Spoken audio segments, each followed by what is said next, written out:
আপনাদেরকে একটা ছোট্ট কারগুজারি শোনাই। গতকালকের আগের দিন আমি বাংলাদেশ বিমানে উঠলাম। বিজনেস ক্লাসের প্রথম সিটে আমার সিটটা। তো আমি এই বিমানটা 1.5 লাখ টাকা দিয়ে টিকিট করছি শুধু এক ওয়াক্ত নামাজের জন্য।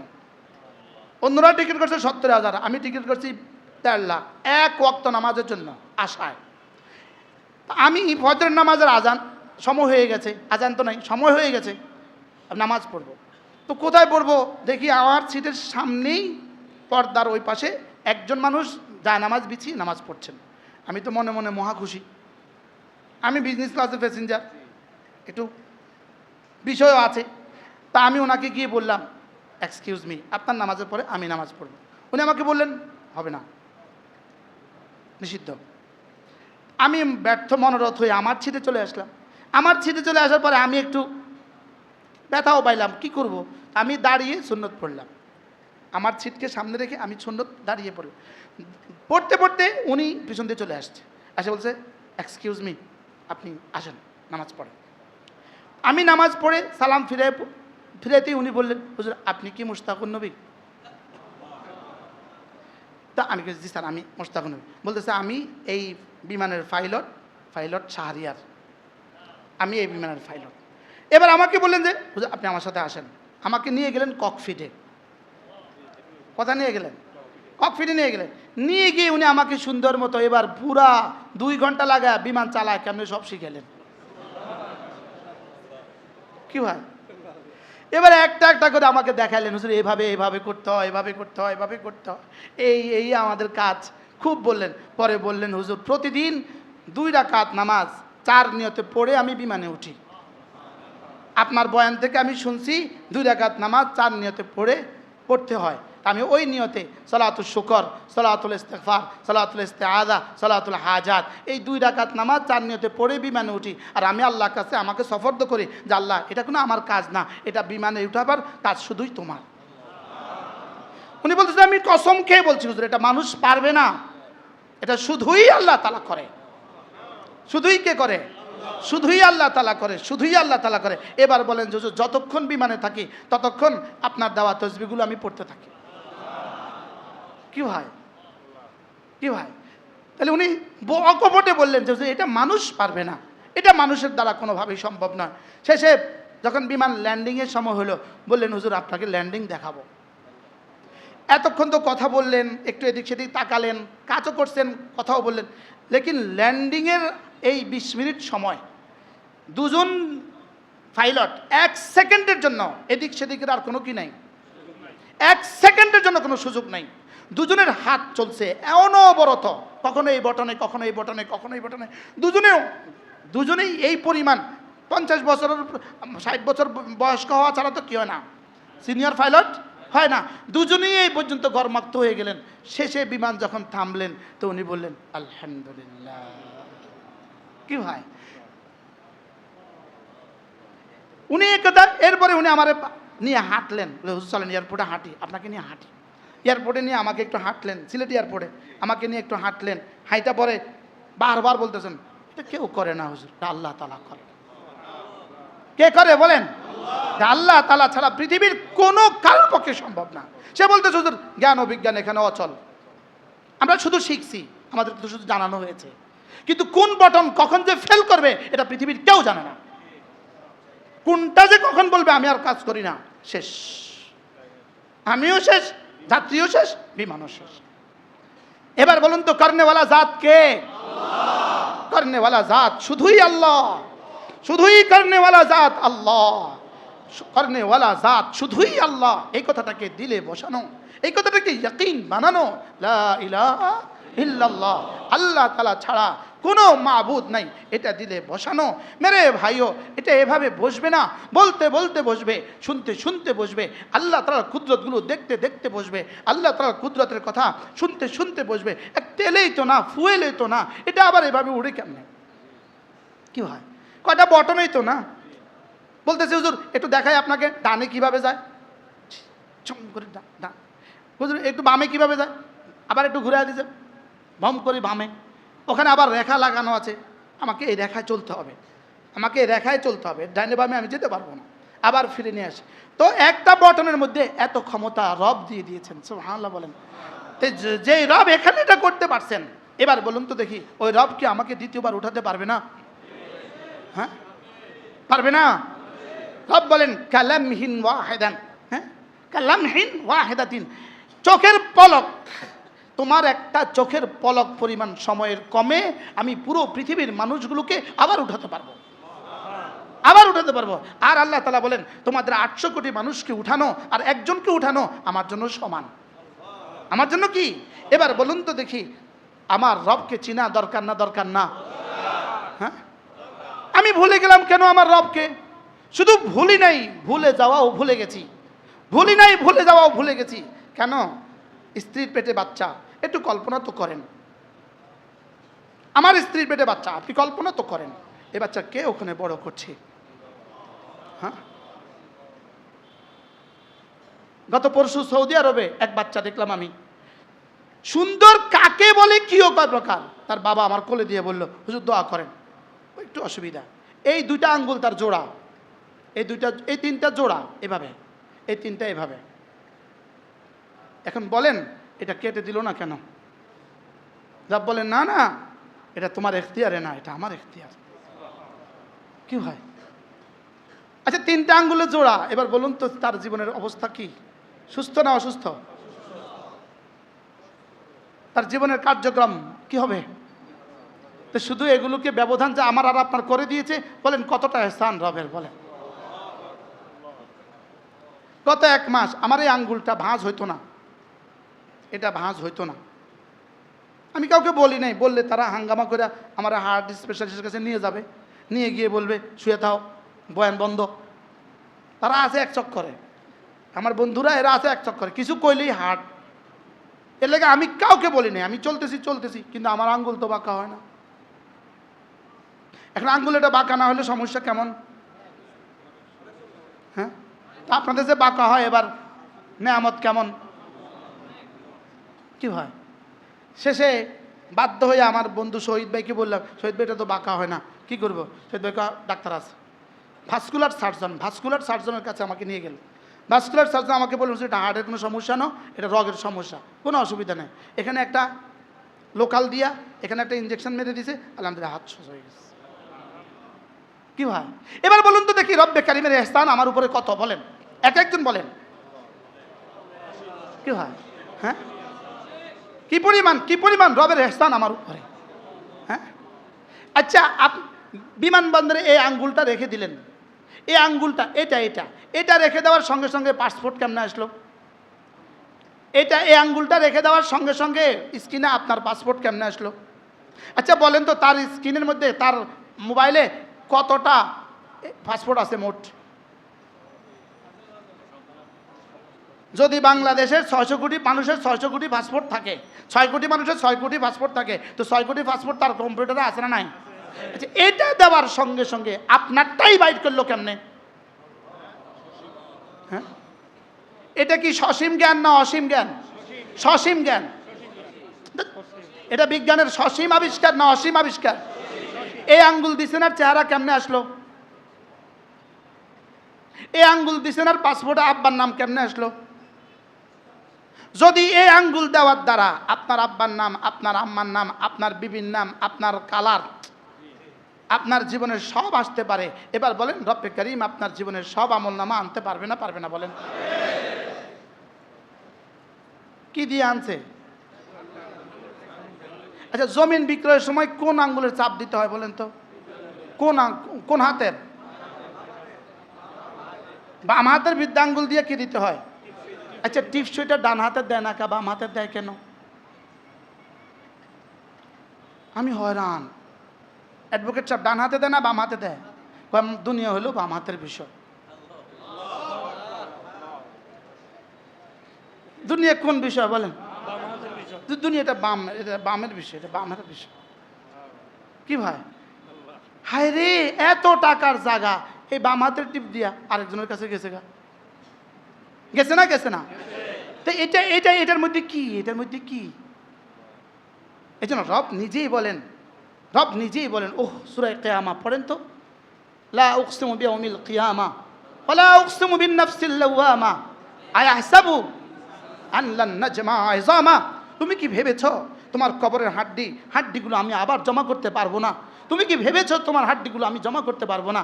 রব বলেন, কি মনে করেছো তোমার আঙ্গুলের ফিঙ্গারপ্রিন্ট তোমাকে আবার ফেরত দিব? তোমার আঙ্গুলটা নয়, শুধু আঙ্গুলের রেখাগুলো আবার তোমাকে আবার তোমারটাই ফেরত দিব। কারটা ফেরত দিবে বলেন? নাকি আপনারটা আমার লাগায় দিব? হ্যাঁ, আমারটাই আমাকে আবার ফেরত দিবে। রব বলেন, কি ভেবেছো তুমি আমি সব পারি? তুমি মনে করেছো আমি তোমাকে কিভাবে বানাবো? তো রব বলেন, আচ্ছা প্রথমবার বানানো সহজ না দ্বিতীয়বার বানানো সহজ? এখন বাংলাদেশও চেষ্টা করলে বিমান বানাতে পারবে না? পারবে না? পারবে না বলেন? এখন বাংলাদেশ চেষ্টা করলে বিমান বানাতে পারবে না? পারবে না? বাংলাদেশে কম্পিউটার এখন বানাতে পারবে না? পারবে না? কিন্তু প্রথমবার বানানো, তাহলে আমাকে প্রথমবার বানানো কঠিন ছিল না দ্বিতীয়বার বানানো কঠিন?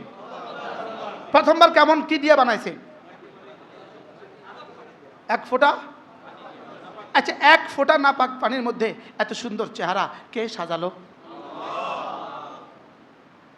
কেন তাকে চিনি নাই? এখানে দেখেন এভাবে দাগ কেটে দিল কেন? এটাকে গ্যাফে দিল কেন? এই 5টা আঙ্গুলকে যদি সমান করে দিত, আচ্ছা সমান করে দিত তো ভাতটা তুলতাম কিভাবে? এটাকে গ্যাফে দিলেন কেন? এতটা গ্যাফে দিলেন কেন? গ্যাফে দিলেন শুধুই মিলাবার জন্য, সুবহানাল্লাহ, লোকমা তোলার জন্য।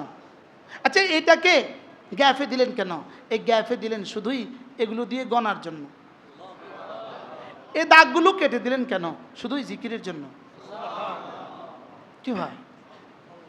দাগগুলো কে আব্বা কাটছে না আম্মা কাটছে? না, কে কাটছে বলেন? এটা একটু চালান তো দেখি, এটা গিয়ে কোথায় পৌঁছে? হাত দেন। দাগে কোথায়? কোথায় গিয়ে পৌঁছে? এটা সরাসরি দাগে গিয়ে পৌঁছে। কি ভাই এত সুন্দর করে দাগ কেটে দিলেন কিভাবে?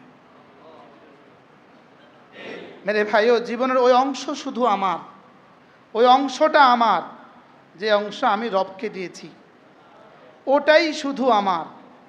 আমার জীবনের প্রতিদিন 24 ঘন্টা সমান সমান, একদিন সমান সমান 24 ঘন্টা, 24 ঘন্টা সমান সমান 1440 মিনিট, 1440 মিনিট সমান সমান 86,400 সেকেন্ড।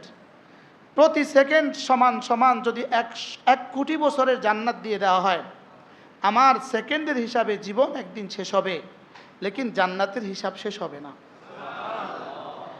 1 সেকেন্ড সমান সমান যদি 100 কোটি বছরের জান্নাত দেওয়া হয়, আমার জীবনের হিসাবে সেকেন্ড শেষ হবে, লেকিন আমার জান্নাত আরও বাকি থাকবে। এবার বলুন তো, মূলত আমাদের জীবনের এক একটা সেকেন্ডের দাম কত? বিজ্ঞান আলোর গতি ঠিক করেছে, বিজ্ঞান বাতাসের গতি ঠিক করেছে, বিজ্ঞান পানির গতি ঠিক করতে পারছে, বিজ্ঞান সূর্যের গতি ঠিক করতে পারছে, আহ্নিক গতির চক্রের গতি বিজ্ঞান ঠিক করেছে, বার্ষিক গতির চক্র বিজ্ঞান ঠিক করেছে, তাপমাত্রা বিজ্ঞান ঠিক করেছে, লেকিন বিজ্ঞান এই প্রশ্নে অচল। বিজ্ঞান ছোট্ট একটা বিষয়ে অচল। চোখের জ্যোতির গতি কত? বিজ্ঞান এই প্রশ্নেও অচল। চোখের জ্যোতি, এটার গতি 1 সেকেন্ডে আসমান ছুঁয়ে যায়, 1 সেকেন্ডে আসমান ছুঁয়ে যায়। আপনি শুধু চোখের এই পর্দাটা খুলবেন, সঙ্গে সঙ্গে চোখের গতি টাচ করে আসমানকে। আর আপনি আর চোখের গতি টাচের সঙ্গে সঙ্গে আপনি চোখের গতি পৃথিবীতে সেকেন্ডে কত? 1 সেকেন্ডের 1000 ভাগে কত? এটা বিজ্ঞান এখন আবিষ্কার করতে পারে নাই।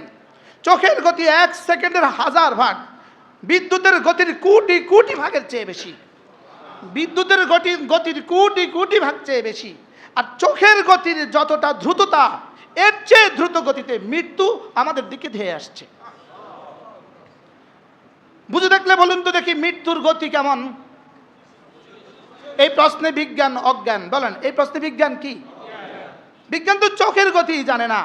বিজ্ঞান শব্দের গতি বের করেছে, শব্দের গতি থেকে দ্রুত সম্পূর্ণ যানও বিজ্ঞান বের করে ফেলেছে, শব্দের গতি থেকে দ্রুত সম্পূর্ণ মিসাইল বিজ্ঞান বের করেছে।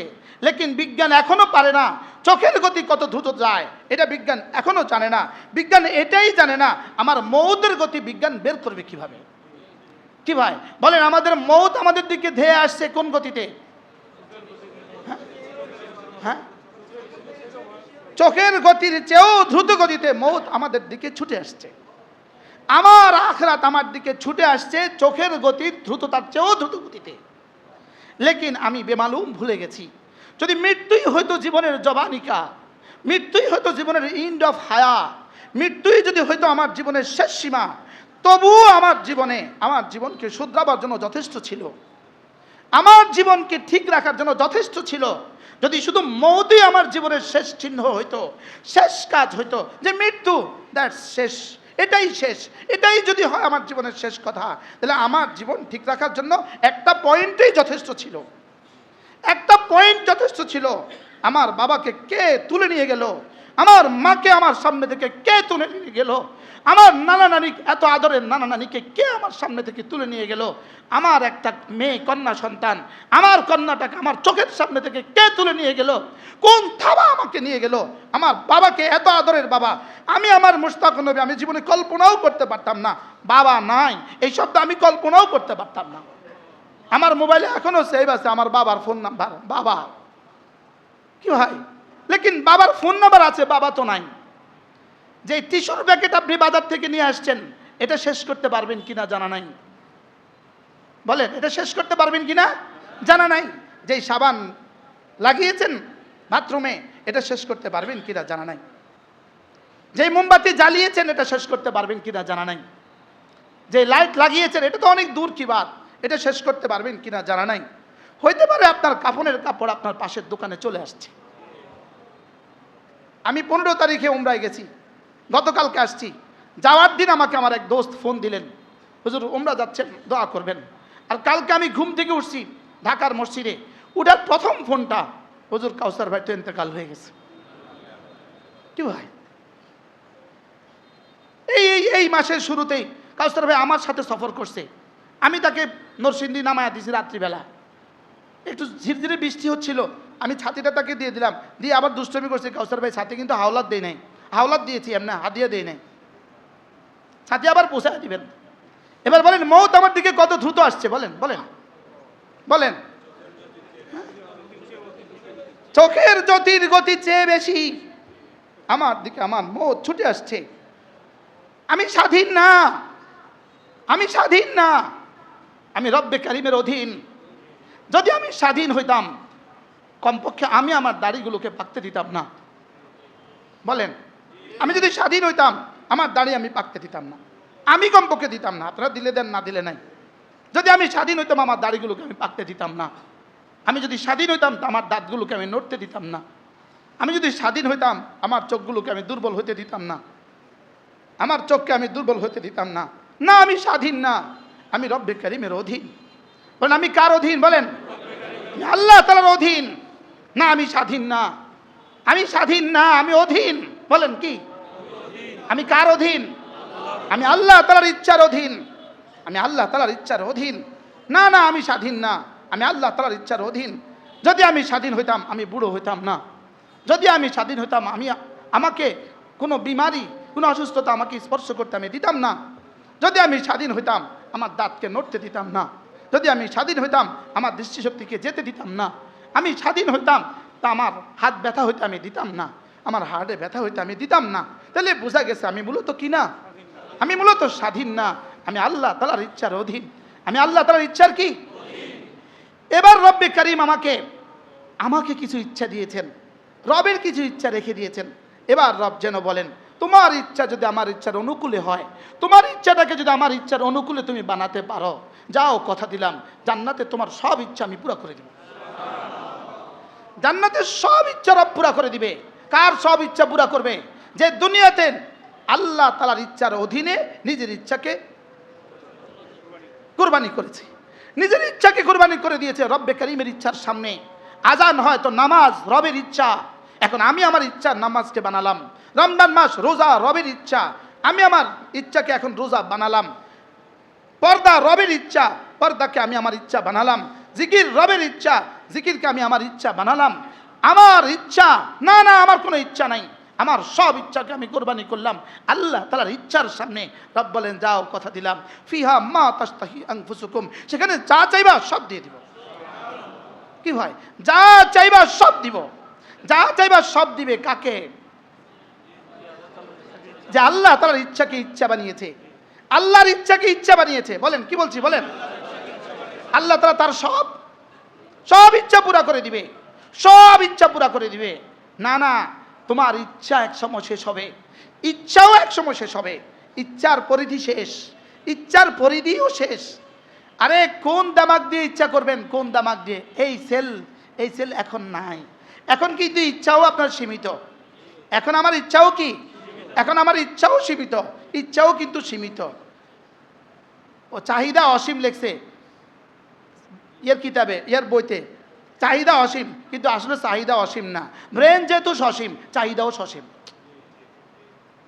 ব্রেন যেহেতু কি, যেন আমরা এখানে একজনেরও চাহিদা নাই আমার 200 তলা একটা বাড়ি হোক, এটা একজনেরও চাহিদা নাই। কেন? আমার ব্রেন কি সসীম, এজন্য আমার ব্রেনের ইচ্ছাও কি। আর জান্নাতে ব্রেন হবে অসীম, ইচ্ছাও হবে অসীম। আর দুনিয়াতে ব্রেন কি, ব্রেনের সেলগুলো কি সসীম, এজন্য ইচ্ছাও কি, ইচ্ছাও সসীম। এই সসীমের মধ্যে কারোরটা একটু বড়, কারোরটা একটু কি ছোট। দুনিয়া সব চাহিদা পুরা হওয়ার জায়গা না, দুনিয়া সব চাহিদা পুরা হবে না, না না, দুনিয়া সব চাহিদা পুরা হওয়ার জায়গা না। আর জান্নাত কোনো চাহিদা অপূর্ণ থাকার জায়গা না। সব চাহিদা কোথায় পুরো হবে? দুনিয়াতে এক জওয়ান, এক যুবক, সে যত জওয়ানই হোক 70 জন ইস্তেমালের সুযোগ তার নাই, যত জওয়ানই হোক 200 জন ইস্তেমালের সুযোগ তার নাই। লেকিন জান্নাতে ওই জওয়ান কমপক্ষে 70,000। আপনি বলেন তো এবার চাহিদা কেমন, আর শক্তি কেমন, আর জওয়ানি কেমন? তাহলে বোঝা গেছে দুনিয়াতে সব চাহিদা পুরা হওয়ার কিনা বলেন? এটা দুনিয়া। আচ্ছা, আপনার অনেক চাহিদা আছে, আপনি মুরগির ডিম খাবেন, এবার বলুন তো কয়টা খাবেন? চাহিদা মুরগির ডিমের কয়টা? 70টা খাবার তো সুযোগ নাই। তাহলে বোঝা গেছে দুনিয়ার চাহিদা সসীম, দুনিয়ার চাহিদা কি সসীম। লেকিন জান্নাতের চাহিদা, সুবহানাল্লাহ, জান্নাতের চাহিদা কি? এবার তুমি তোমার সসীম চাহিদাকে আমি অসীম রবের চাহিদার অনুকূলে করো, অচিরেই তোমার সসীম চাহিদাকে আমি অসীম বানায়া অসীম পুরা করে দেব। কি ভাই, এবার বলুন তো দেখি জাহান্নামে কতটা চাহিদা পুরা হবে? জাহান্নামে কতটা চাহিদা পুরা হবে? একটাও না। দুনিয়াতে কতটা চাহিদা পুরা হবে? কিছু কিছু। জাহান্নামে কতটা পুরা হবে? একটাও না। এবার জান্নাতে কতটা পুরা হবে? সবটা। এবার বলুন তো দেখি আপনি আর আমি কি করব? কি হয়, আল্লাহর চাহিদা পুরা করব। আমার সসীম জীবনে আল্লাহর চাহিদা কি সসীম না অসীম? সসীম। আল্লাহর চাহিদা কি খুব বেশি না অল্প? হ্যাঁ, আচ্ছা, আল্লাহ তাআলা যদি গাছের মতো আমাকে 24 ঘন্টা দাঁড়িয়ে থাকতে বলতেন, আমার কি হইতো? হ্যাঁ, আচ্ছা, আমাকে যদি গাভীর মতো ঝুঁকে দিয়ে দিতেন তা আমি কি করতাম? লেকিন রব আমাকে এখতিয়ার দিয়েছেন, তুমি ঝুঁকতেও পারো, তুমি দাঁড়াতেও পারো, তুমি অপুরও হইতে পারো, তুমি বসতেও পারো। আমি তোমাকে এখতিয়ার দিয়েছি, আমি তোমাকে এখতিয়ার দিয়েছি। তুমি মসজিদে যেতেও পারো, মসজিদে নাও যেতে পারো, আমি তোমাকে এখতিয়ার দিয়েছি। এতটুকু এখতিয়ার যদি আমি না দিতাম তাহলে গরু আর ছাগলের মতো তোমার জন্য জান্নাত আর জাহান্নামের ফয়সালা হতো না। তাহলে বোঝা গেছে আমাকে কিছু কি দিয়েছেন? এখতিয়ার দিয়েছেন। এবার রব বলেন ওয়া আম্মা মান খাফা মাকাম রাব্বিহি ওয়া নাহান নাফসা আনিল হাওয়া। শুধু যে আল্লাহর সামনে দাঁড়াতে ভয় পায় সেই জন্য একটা কাজ করে, নিজের নফস চাহি জিন্দিগি, মন চাহি জিন্দিগি পালন না করে, সেজন্য রব চাহি জীবন পালন করে। মন চাহি না রব চাহি? আসলে কি আপনি সব মন চাই পারেন? এমনি কি আপনি সব মন চাই পারেন? সব মন চাই এই মুহূর্তে যদি আপনি মনে করেন এখন আপনি কি বলেন এই ময়ূরের ডিম খাবেন, এই চাহিদা কি আপনার এখন পুরো হবে? হ্যাঁ, এই চাহিদা কি এখন পুরো হবে? কোনোভাবেই তো হবে না। তা হাজারো চাহিদা আমার কোনোভাবেই পুরো হয় না, হাজারো চাহিদা আমার কোনোভাবেই কি হয় না, পুরো হয় না। তাহলে আমার জীবনের সামনে আছে একটা জিনিস, রবের চাহিদা। যদি আমার সব চাহিদা এখানে পুরো হবে না, আমি এখানে রবের চাহিদাটা পুরো করে দিব, রব আমার সব চাহিদা জান্নাতে পুরো করে দিব। এই বাণিজ্যটা কতটা সহজ? কি হয়, এটা কতটা সহজ? তা আমার রব আমার কাছে কি কি চান? এক নাম্বার চান হৃদয়টা কাউকে দিবা না, এটা তো আমাকে রাখবা। এটার নাম হলো ঈমান। এটার নাম কি বলেন? ঈমান মানে কি বলেন? হৃদয়ে শুধু কাকে রাখবা? হৃদয়ে শুধু আমাকে রাখবা, এখানে আর কাউকে ঢুকাবা না। আর কেউ পারে এটা বলবা না, আর কেউ জানে এটা বলবা না, আর কেউ করে এটা বলবা না, আরও কেউ দেয় এটা বলবা না। আমরা কথা বলছি জিহ্বা দিয়ে, লেকিন ব্যথা হয় গলা। গলা নড়ে না, জিহ্বা নড়ে।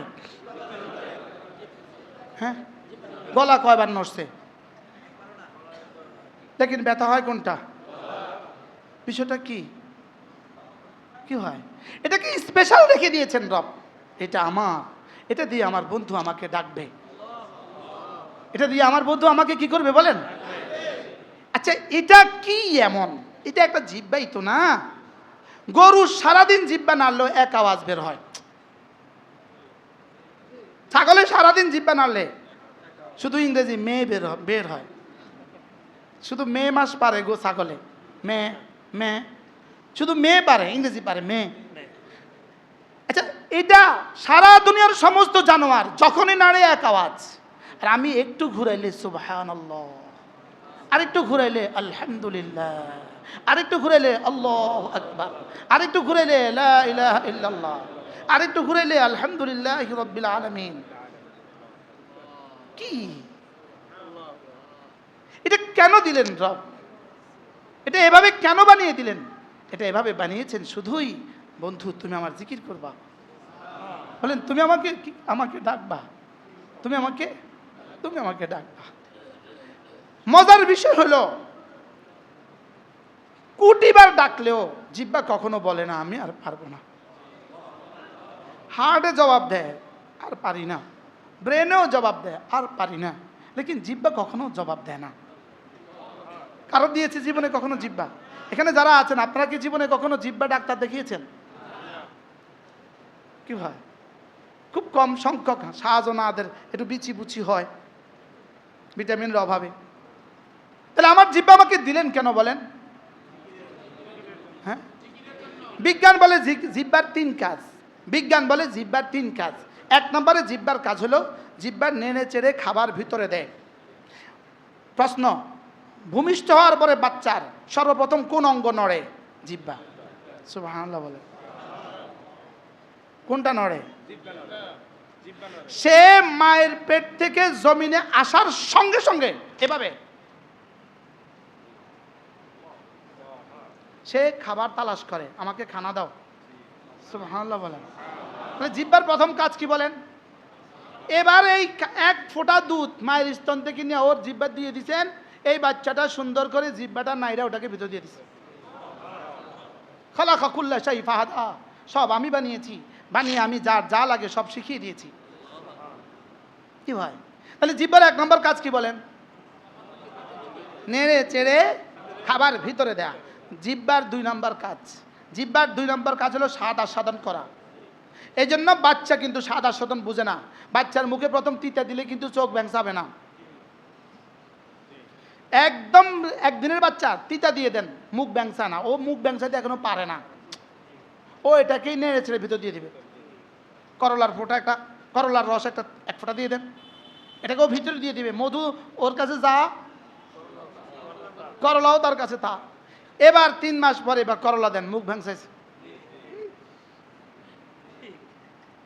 এবার সে বুঝছে না এটা তিতা। তাহলে জিহ্বার 2 নম্বর কাজ কি বলেন? স্বাদ বোঝা। জিহ্বার 3 নম্বর কাজ হলো কথা বলা। সুবহানাল্লাহ বলেন। জিহ্বার 3 নম্বর কাজ কি? কথা বলা। এই 3টা কে দিছেন? একটা জিহ্বাতে রব্বে কারীম 3000 প্রকারের স্বাদ আস্বাদনের যোগ্যতা দিয়েছেন। কি ভাই? সারা পৃথিবীতে যত খাবার আছে, সারা পৃথিবীতে যত খাদ্য আছে, সমস্ত খাদ্যের উৎস হলো 4টা। উৎস কটা? 4টা। এর বাইরে সারা পৃথিবীতে কোনো খাবার নাই। আপনি সিঙ্গাপুর এয়ারপোর্টে আপনি খাইতে গেছেন, 3000 পদের খানা রাখা আছে, কিছুই নাম জানেন না, কত হাজার পদ আছে। হংকংয়ে গেলেন হাজার হাজার খানার প্রকার আছে, লেকিন বানাইছে সব 4টা দিয়া। কটা দিয়া? একটা হলো হায়ওয়ানাত, প্রাণী থেকে আহরিত, আর হলো নাবাতাত, গাছ থেকে আহরিত, আর এটা হলো লাবান, দুধ থেকে আহরিত, আর এটা হলো পানি, পানি থেকে আহরিত। এই চারটার বাইরে পৃথিবীর কোনো খানা নাই। আপনি থাকলে একটা বলেন না, আপনাদের জানা থাকলে একটা বলেন যে হুজুর আরো খানা আছে। কয়টা আছে খানা? কি কি? গাছ, প্রাণী, পানি, দুধ।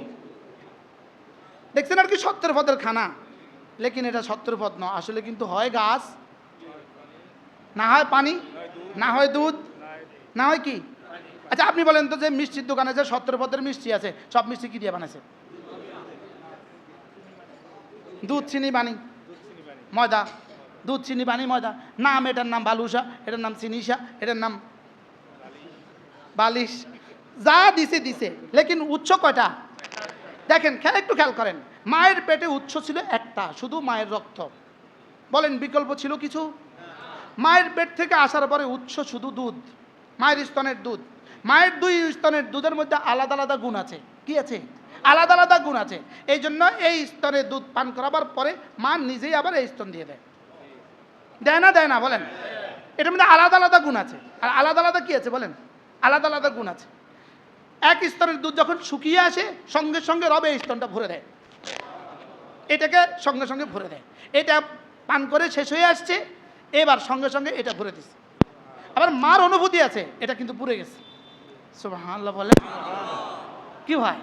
তাহলে মায়ের পেট থেকে, মায়ের পেটে খাবার উৎস কি ছিল? রক্ত। মায়ের পেট থেকে আসার পরে খাবার উৎস কি? দুধ। এবার যখন একটুখানি, আচ্ছা মায়ের পেট থেকে আসার সময় সমস্ত অঙ্গ প্রত্যঙ্গগুলো নিয়ে আসলাম, শুধু একটা নিয়ে আসি নাই, এটা হলো দাঁত। বলেন কি নিয়ে আসি নাই? দাঁত কেন নিয়ে আসি নাই? যদি দাঁত হইতো মায়ের স্তন কেটে যেত।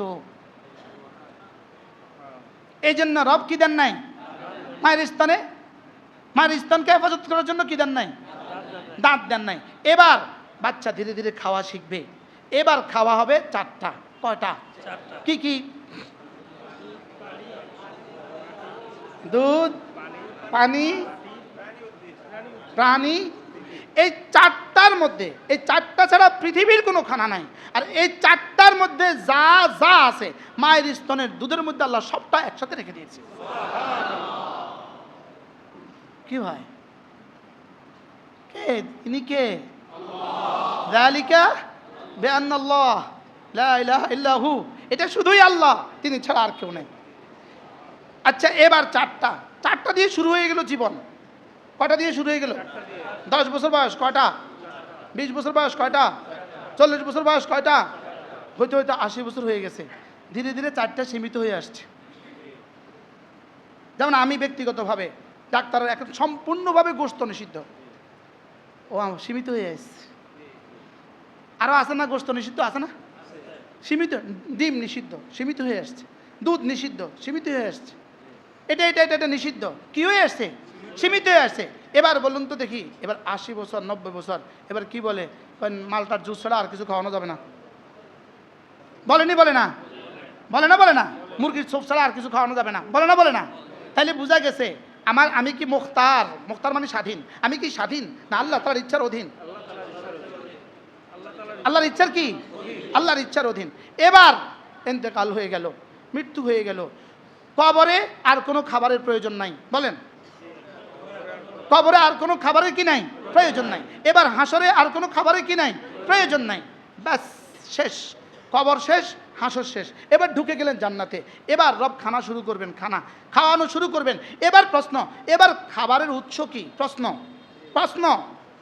এবার খাবারের কি? বলুন তো দেখি, দুনিয়াতে খাবারের উৎস কি? কি কি? দুধ, আরে প্রাণী, গাছ, দুধ, পানি। এবার জান্নাতে প্রশ্ন, হুজুর জান্নাতে দুধ কি দিয়ে পালবে? কি দিয়ে পালবে? কি খাবো জান্নাতে? প্রশ্ন, উত্তর হলো জান্নাতে খাবারের উৎস দুধ, পানি, ডিম, মুরগি, গাছ না। জান্নাতে খাবারের উৎস বান্দার এরাদা। সুবহানাল্লাহ বলেন। বান্দার জান্নাতে খাবার উৎস কি? বান্দার এরাদা। মানে বান্দার এরাদা মানে কি খাবা? যা চাইবা তা। গাছ না, মুরগি না, গরু না, কি খাইবা? তো দুধ খাবা তো গরু লাগবে না, না না না, তুমি চাইবা তো দুধ হবে। ফল খাইবা তো গাছ লাগবে না, না। এবার বলুন তো দেখি জান্নাতে খাবারের উৎস কি? এখন আগেরগুলো যদি আপনার মায়ের পেটে খাবারের উৎস, আপনার মায়ের পেট থেকে জন্মের পরে খাবারের উৎস দুধ, এবার 2 বছর পর থেকে জীবনের 80 বছর পর্যন্ত খাবারের উৎস 4টা, এগুলো যদি কোরআনের বিবৃতি মতো সত্য হয়, এবার বলুন তো দেখি জান্নাতে রব বলেছেন আমার এরাদা খাবারের উৎস, এবার বলুন তো এটাও সত্য না মিথ্যা? কি হয়? আগেরটা যদি মিলে পরেরটা কেন মিলবে না? এবার বলুন তো দেখি জাহান্নামে খাবার কি? এরাদা কার? এরাদা। আর আমাদের খাবারের উৎস কি? মুমিনদের জান্নাতে খাবারের উৎস কি? এরাদা। এবার জাহান্নামীদের খাবারের উৎস কি? আল্লাহর এরাদা। এবার আল্লাহর এরাদা লাইসা লাহুম তাআমুন ইল্লা মিন গিসলিন। এবার জাহান্নামীদের পুজ তাদের খাবার, এবার জাক্কুম তাদের খাবার। বলেন এবার কি? জাক্কুম তাদের কি খাবার, এবার পুজ তাদের খাবার। এখন প্রশ্ন, যদি আগেরটা সত্য হয় তো এটাকে কিন্তু মিথ্যা হবে। আমি বুঝাতে পারলাম না তো কি ভাই? দুনিয়াতে যারা আল্লাহকে অস্বীকার করে এরা কি মায়ের পেটে কি খাইছে? হ্যাঁ, এরা মায়ের পেট থেকে আসার পরে কি খাইছে? এবার মায়ের পেট থেকে বড় হওয়ার পরে 2 বছর পর থেকে কি খাইছে? 4টা খাইছে। তো এবার জান্নাতে আল্লাহ যা বলছেন তাই খাবে, এবার জাহান্নামে আল্লাহ যা বলছেন তাই খাবে। এটা যদি বিকল্প না হয় ওটাও বিকল্প হবে না। আমি মনে বুঝতে পারলাম না কি ভাই? কথা অনেক দূর চলে গেছে মনে হয়, আপনাদের কষ্ট হচ্ছে। এই আমার ওই দিন ইনি হলেন ঢাকা এই কি পুলিশ ব্যাটালিয়নের ইমাম। হুজুরের মসজিদে আমার বয়ান ছিল, শুধু পুলিশরা ছিলেন, শুধু সব পুলিশরা ছিল। তো পরে সিও যিনি উনি দাঁড়িয়ে একটু কথা বললেন। তো উনি বলতেছেন, হুজুর আমরা অনেক ব্যস্ত, হুজুর আমরা অনেক ব্যস্ত, আমরা তো কখনোই বয়ান শোনার সুযোগ হয় না, আমরা সিদ্ধান্ত নিয়ে রাখছি আমরা ব্যস্ত।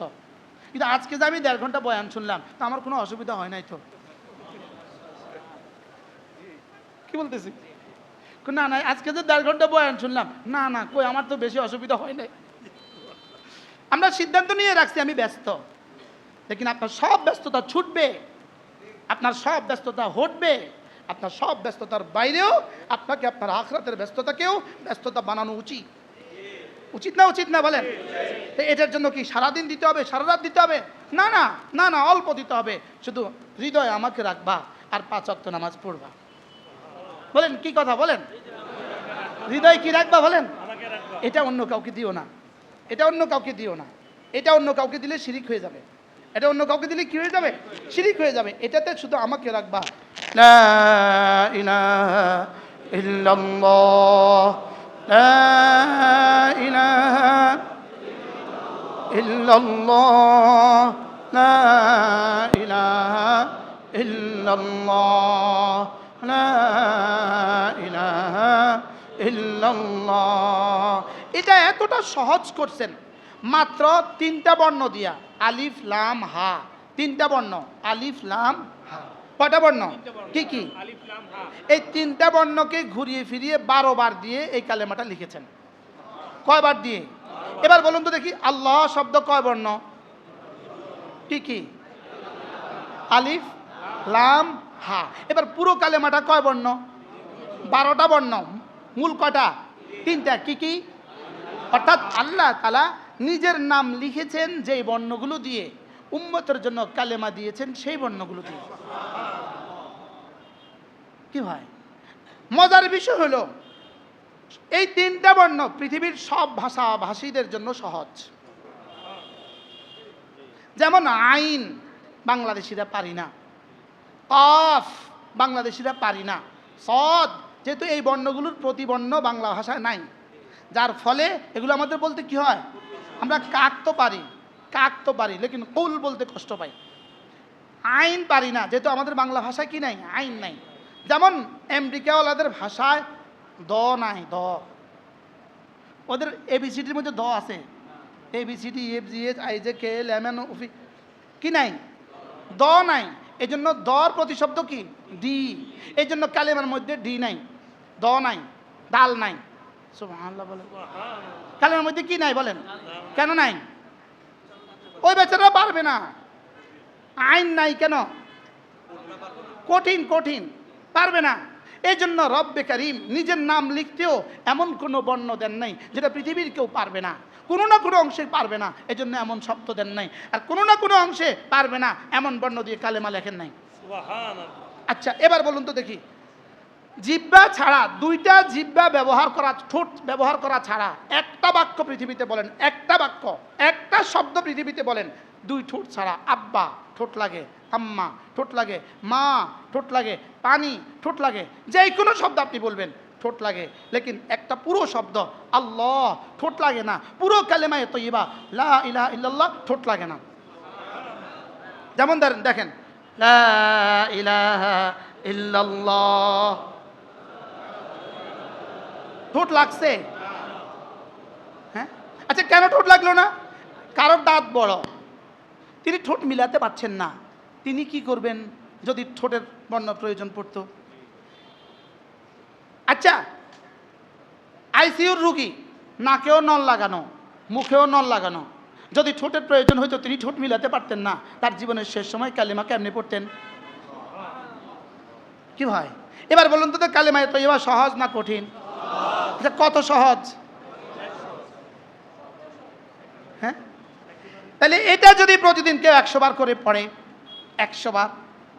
এবার আল্লাহর নবী বলেন, আন আবি দারদা রাদিয়াল্লাহু তাআলা আনহু قال قال رسول الله صلى الله عليه وسلم من قال لا إله إلا الله 100 مرة لم يبعثه الله يوم القيامة إلا ووجهه كالقمر في ليلة البدر أو كما قال عليه الصلاة والسلام।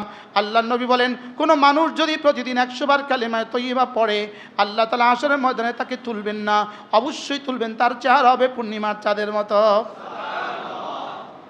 শুধু কি হাশরের ময়দানে চেহারা পূর্ণিমার চাঁদের মতো হবে, নাকি দুনিয়াতেও হবে? প্রশ্ন।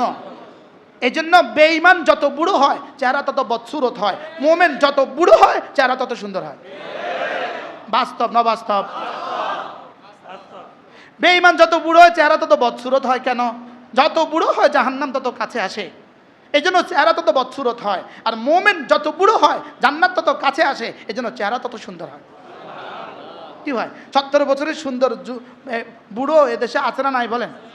কতজন দেখবেন আপনি?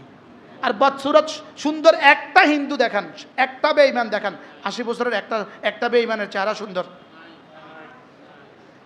বাস্তব না বাস্তব? তাহলে এগুলো কি বোঝায়?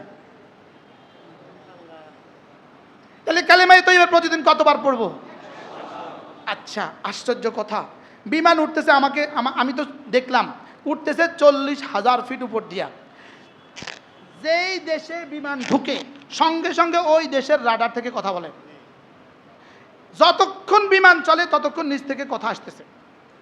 নিচ থেকে কি আসতেছে?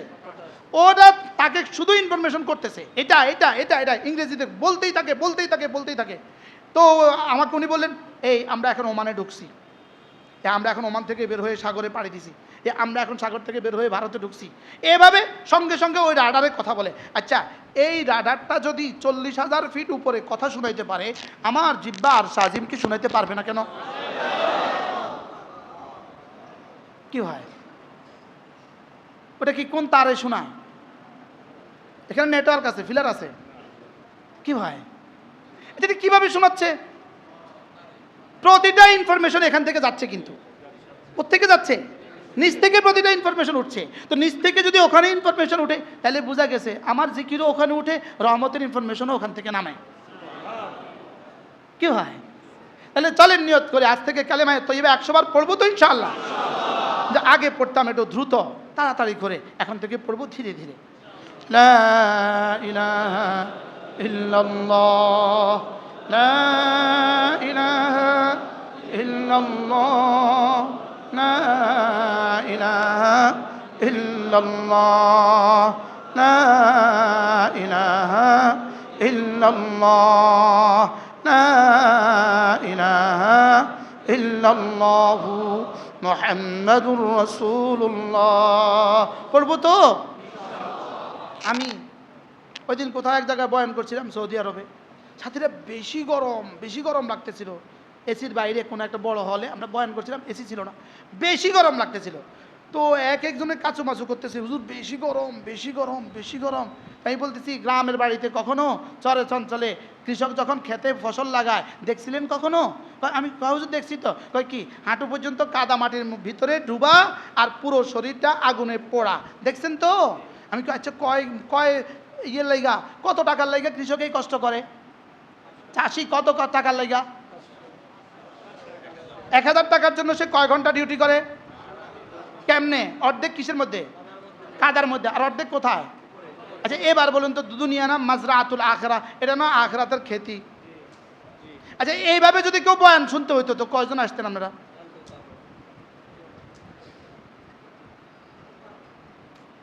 আচ্ছা এই কষ্টটা ছাড়া কি পৃথিবীর কারো মুখে লোকমা উঠবে? কৃষকের এই কষ্ট ছাড়া কি পৃথিবীর কারো মুখে লোকমা উঠবে? কৃষক কি পরিমাণ কষ্ট করছে? হ্যাঁ, মেঘ, বৃষ্টি, সূর্য, খরা, তাপ, কেন আমাদের মুখে কি তোলার জন্য বলেন? তাকে এই কষ্টের যোগ্যতা রব এই জন্যই দিয়েছেন, সেই কষ্টটা না করলে দুনিয়ার মানুষ লোকমা পাবে না। এবার বলুন তো দেখি, আখিরাতের জন্য আমি জীবনে কি কষ্ট করছি? বুঝাতে পারলাম না তো। হ্যাঁ, আচ্ছা ওসি সাহেব এএসপি হওয়ার জন্য ট্রেনিংটা কেমন করে? এএসপি সাহেব এসপি হওয়ার জন্য ট্রেনিংটা কেমন করে? আচ্ছা এসপি ডিআইজি হওয়ার জন্য ট্রেনিংটা কেমন করে? কয় ঘন্টা ট্রেনিং করে মোট? স্যার কয় ঘন্টা ট্রেনিং করে? 2-1 ঘন্টা না 2-4 মাস? 6 মাস। এবার বলুন তো দেখি, আমি আমার জীবনে আমার জান্নাতকে সাজাবার জন্য কয় ঘন্টা করছি? কিছু করার প্রয়োজন আছে না নাই? এটা কবে থেকে করবেন? মৌতের আগে না মৌতের পরে? তো মাসে একটা বার জোহর থেকে আসর, অথবা আসর থেকে মাগরিব, অথবা মাগরিব থেকে এশা একটু সময় দেওয়া যাবে না ইনশাআল্লাহ? সুযোগ থাকলে সপ্তাহে একদিন বৃহস্পতিবার মার্কাজ মসজিদে যাবেন, বলেন না ইনশাআল্লাহ? যে যে শহরে বাস করেন, এখানে বাংলাদেশের প্রায় সব শহরের মানুষ আছেন, মার্কাজ মসজিদে, এটা আমাদের এখানকার সবক, এটা একটা সবক যে তাবলীগের মার্কাজ মসজিদে মাগরিব থেকে এশা আমি 1 ঘন্টা বয়ান শুনবো আমার আখিরাতকে ঠিক করার জন্য, বলেন ইনশাআল্লাহ? এরপরে যদি সুযোগ হয় মাঝে মাঝে সুধন্যপুর, মাঝে মাঝে আমাদের বটগ্রাম, আপনাদের পাশে বটগ্রাম আছে না? আপনাদের এই তো এলাকা না? বটগ্রামে আমাদের বটগ্রামের হুজুর বয়ান করেন মাসে 1 বার। মাঝে মাঝে সুযোগ থাকলে যাত্রাবাড়ি, সুযোগ থাকলে ঢালকানগর, যার কাছে যেখানে সুযোগ হয় মাঝে মাঝে একটু সময় দেওয়া দরকার। দরকার না? আজকের এই সময়টা আপনাদের কাছে কেমন হলো? কি হয়? তাহলে চলেন নিয়ত করি ইনশাআল্লাহ, যদি সুযোগ থাকে কিছু না কিছু সময় মাঝে মাঝে লাগাবো ইনশাআল্লাহ। প্রতিদিন 4টা কাজ নিশ্চিত করতে হবে, নিশ্চিত। আমি যদি মুসলমান হই, আমি 4টা কাজ নিশ্চিত করতে হবে। 1 নম্বরে ইমানের সাথে থাকা, 2 নম্বরে 5 ওয়াক্ত নামাজ নিশ্চিত করা, 3 নম্বরে কিছু না কিছু তেলাওয়াত, 4 নম্বরে কিছু না কিছু জিকির, আর 5 নম্বরে গুনাহ থেকে মুক্ত থাকা। কয়টা বলেন? 1 নম্বরে কি? ইমানের সাথে থাকা। 2 নম্বরে কি? নামাজ। 3 নম্বরে কি? কিছু না কিছু তেলাওয়াত। আপনি কিছুই পারেন না, আপনি তো সূরা ইখলাস পারেন। আপনি ফজরের পরে 3 বার সূরা ইখলাস পড়েন, 3 বার সূরা ফালাক পড়েন, 3 বার সূরা নাস পড়েন, কিছু না কিছু তেলাওয়াত হয়ে গেল। মাগরিব পরে 3 বার পড়েন, আল্লাহ তাআলা তৌফিক দান করেন। এরপরে কিছু না কিছু জিকির, বলেন কিছু না কিছু। সুবহানাল্লাহ। 5 ওয়াক্ত নামাজের পরে 33 বার আলহামদুলিল্লাহ, 33 বার আল্লাহু আকবার, 34 বার। বলবো কিভাবে? 1 নিঃশ্বাসে 1 বার। আগে পড়তাম 1 নিঃশ্বাসে 17 বার। স্যার আগে আমরা এমনি পড়তাম, আমি সুবহানাল্লাহ সুবহানাল্লাহ সুবহানাল্লাহ সুবহানাল্লাহ সুবহানাল্লাহ সুবহানাল্লাহ সুবহানাল্লাহ এমনি পড়তাম না? হ্যাঁ, আচ্ছা পৃথিবীর সব বাক্য 1 নিঃশ্বাসে 1 বার বলতে হয়, শুধু সুবহানাল্লাহ 1 নিঃশ্বাসে 17 বার বলতে হয়। হ্যাঁ, আচ্ছা কেউ যদি আপনার সাথে 1 নিঃশ্বাসে 3 বাক্য বলে, আপনি কি বলবেন? মাথা ঠিক আছে না? আচ্ছা তুমি কেমন আছো, তুমি কোথায় যাবা, তোমার নাম কি? মোবাইলে একসাথে বললেন, ওই বেটা কি বলবে? দাড়ি কমা নাই, পাগল বলবে কি বলবে না বলেন? এখন আমি যে এক নিঃশ্বাসে 17 বার সুবহানাল্লাহ লাগাই দিলাম, এভাবে পড়লাম সুবহানাল্লাহ সুবহানাল্লাহ সুবহানাল্লাহ সুবহানাল্লাহ সুবহানাল্লাহ সুবহানাল্লাহ সুবহানাল্লাহ সুবহানাল্লাহ, যেন আমি আল্লাহকে বললাম আল্লাহ আমার টাইম নাই, এভাবে পড়ছি। নিলে নেন, না নিলে নাই। কি ভাই, এভাবে পড়বো না ধীরে ধীরে পড়বো? সুবহানাল্লাহ সুবহানাল্লাহ সুবহানাল্লাহ সুবহানাল্লাহ সুবহানাল্লাহ সুবহানাল্লাহ আলহামদুলিল্লাহ আলহামদুলিল্লাহ আলহামদুলিল্লাহ আলহামদুলিল্লাহ আলহামদুলিল্লাহ আল্লাহু আকবার আল্লাহু আকবার আল্লাহু আকবার আল্লাহু আকবার আল্লাহু আকবার আল্লাহু আকবার আল্লাহু আকবার লা তাসবিহাতুন ওয়াহিদাতুন খায়রুম মিন জিবালিদ দুনিয়া। ইবনে আবিদ দুনিয়া তিনি বলেন, ইবনু আবিদ দুনিয়া তিনি বলেন, একবার সুবহানাল্লাহ সারা পৃথিবীর সমস্ত পাহাড়ের চেয়েও ভারী। খায়রুম মিন জিবালিদ দুনিয়া। কি হয়, তো সেটাকে আমি এভাবে যেন তেনভাবে পড়বো না, সুন্দর করে পড়বো ইনশাআল্লাহ। ঘুমাবার সময় 33 33 34 বার, 5 ওয়াক্ত নামাজের পরে 33 33 34 বার, এভাবে হবে 500 বার। ঘুমাবার সময় 33 33 34 বার, এভাবে হবে 600 বার। মুখে বলবো 600 বার, মিজানে উঠে যাবে 6000 বার। $6000 যদি কারোর প্রতিদিন বেতন হয়, তার জীবন কেমন? 6000 দিনার যদি প্রতিদিন বেতন হয়, জীবন কেমন? তাহলে এবার 6000 তাসবিহ যদি প্রতিদিন জমা হয়, তো জীবন কেমন? পড়বো তো ইনশাআল্লাহ। তাহলে 4টা কাজ পাইলাম। 1 নম্বরে ঈমান, 2 নম্বরে নামাজ, 3 নম্বরে প্রতিদিন কিছু না কিছু কি তিলাওয়াত, 4 নম্বরে প্রতিদিন কিছু না কিছু কি জিকির, আর 5 নম্বরে হলো আমি আমার জীবনকে গুনাহ থেকে বাঁচাবো। আমি আমার জীবনকে গুনাহ থেকে বাঁচাবো। এই 5টা যদি হয়ে যায়, তো রব্বে কারীম বলেন যাও, কথা দিলাম তোমার দুনিয়া সুন্দর, আখিরাত সুন্দর। কি হয়, ফালানুহইয়ান্নাহু হায়াতান তাইয়্যিবা, দুনিয়া সুন্দর, আখিরাত সুন্দর। আল্লাহ আমাদেরকে তৌফিক দান করেন। আপনারা শুনে খুশি হবেন। আলহামদুলিল্লাহ বলেন সকল, আগে বলেন আলহামদুলিল্লাহ।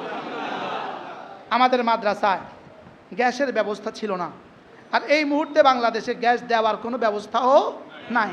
আলহামদুলিল্লাহ আমার মেহমানরা আছেন, বিশেষ করে আমাদের এমডি স্যার সহ সকলেই মিলে আলহামদুলিল্লাহ আমাদের মাদ্রাসায় গ্যাসের ব্যবস্থা করে দিয়েছেন। আজকের রান্না আপনাদের মেহমানদারি গ্যাসে হয়েছে। বলেন আলহামদুলিল্লাহ। সারা বাংলাদেশ থেকে, টেকনাফতে, তেঁতুলিয়া, রূপসা থেকে পাথুরিয়া, সারা বাংলাদেশ থেকে, সিলেটেরও আছে, চিটাগংয়েরও আছে, কক্সবাজারও আছে, হ্যাঁ, তারপরে কোথায় ময়মনসিংহ আছে, নোয়াখালী তো হ্যাঁ নোয়াখালী আছে, ভোলাও আছে, শরীয়তপুর আছেন, শরীয়তপুর, বরিশাল আছেন, বরিশালও আছে মাশাআল্লাহ, পটুয়াখালী আছে, পটুয়াখালী আছে মাশাআল্লাহ। সারা দেশের আল্লাহ ওয়ালাদেরকে, এরা সব সালেকিন, এরা আল্লাহর পথে যাত্রী, আল্লাহর পথের কি এতগুলো মানুষকে আপনারা মেহমানদারি করিয়েছেন গ্যাস দিয়ে। আল্লাহ আপনাদেরকে উত্তম বিনিময় দান করেন।